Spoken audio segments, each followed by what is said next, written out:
When I enlisted, uh, there was a group of fellows from New Haven, the last draftees. It was the last draft of the 18-year-old fellows that were being drafted, and fellows who had previously had deferments were now being drafted because the war was over in Europe. So they didn't have these deferments, you know, these jobs that were essential to the war effort. So what they did is they started calling the 18-year-olds and the prior fellows that had deferments. They were being inducted, and I joined, and we were processed along with those draftees. We enlisted fellows and draftees fellows. So what we did is we went from New Haven by train to Hartford to a reception center there. It was in an armory, and they gave us all physicals. And I don't think the physicals were all complete. Yes, they were completed that day, but they didn't send any of us home. They put us into a YMCA in Hartford. It was right near the Capitol. And the next morning, after giving us breakfast, they had us all fall out in this auditorium, and they said, as your name is called, we'll tell you to go to the right or to the left. And as your name was called, Landino, you go to the right. Harry, you go to the right. Sherman, you go to the left. Well, as it turned out, the fellows who went to the right were accepted in the military. The fellows who went to the left were rejected for whatever reasons, you know. And then from there, we were put on a train and went to Fort Dix and went to a reception center. Then we were processed there, and I was sent to Fort Bragg for artillery basic. I'll tell you, primarily the reason was for that I saw my brother Lou join, and for 4 years I couldn't see myself saddled that long. And when I talked to the Navy recruiting personnel, it was a 4-year recruitment commitment. And when I talked to the Army recruiter, he said, we have a program for 18 months, a year and a half. I grabbed it. I said, that gives me the GI Bill? Yeah. So I grabbed it. I thought it was fantastic. So I went into service after my brother Lou and came home before him. So, you know, it was perfect. It worked out well, you know. But as a 17-year-old anyway, I didn't know much about the military other than the State Guard that I was in. And it was like Boy Scouts, really. That's the way that they treated us in the Army about it anyway, you know. So, I mean, any rank you had in the State Guard wasn't acceptable because it was state and not federal. It was just Boy Scouts, you know. So when I did get to Fort Bragg, and I was in artillery basic training, I told my commanding officer, I said, you know, I did have some military training in the State Guard in its civilian life as a medic. He says, forget it. You know, so, and he says, I see it's on your record here, but forget it. You're an artilleryman now. So I took artillery basic on the 105 howitzers and the 155 howitzers, you know, and it was wonderful. It was amazing. We had you could talk about it now, we had a bomb site that was made by Norden out of Norwalk, Connecticut. It was an amazing gun site, and it was highly classified. But your target would be set up behind you on a pole, and you'd get your coordinates, and you fire at your target, and it was perfect every time. What a gun site that was. But it was highly classified and highly protected all through the war.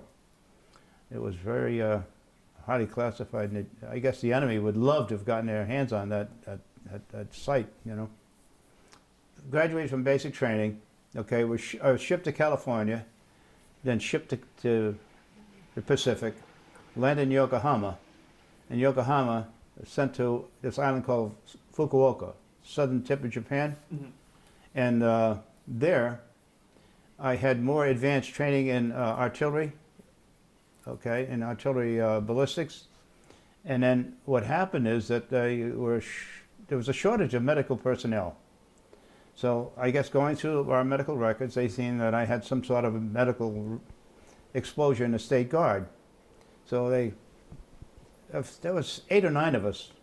They told us to report to the orderly room, and went down there, and they said that you fellows are now going to be transferred to the medical corps. There was a shortage, so we were we were sent to the 118th Station Hospital in Fukuoka, and they gave us a 6-week course in surgical and medical technique, and they said, now you're in the medical corps. You know, you've been reprocessed. So that's when I became a medic, and life was good from then on, I'll tell you.